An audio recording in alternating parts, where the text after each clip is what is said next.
Katrina Halili may pasilip sa action scenes niya sa Black Rider. Samantala Isabel Ortega emosyonal habang pinapanood ang eksena nila ni Commander Robinson sa Voltes 5 Legacy. Narito ang report ni Hazel Alviar.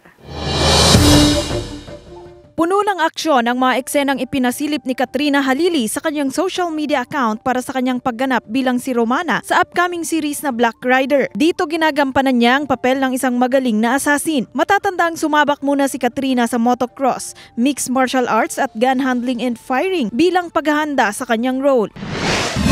Maraming manonood ng Voltes 5 Legacy ang nadala sa eksena kagabi kung saan namatay si Commander Robinson na ginagampanan ni Gabby Eigenman habang pinoprotektahan nito si Jamie sa pag-atake ng saucer ni Osla. Maging si Isabel Ortega na gumaganap bilang Jamie ay naging emosyonal din habang pinapanood ang kanilang eksena kagabi. Kasabay nito ay umani sila ng papuri mula sa mga netizens at manonood dahil sa husay nila sa pagganap sa kanilang karakter.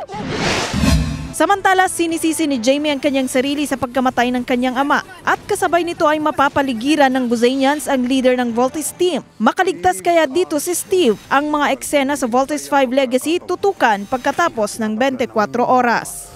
Hazel Alviar, Balitang Southern Tagalog.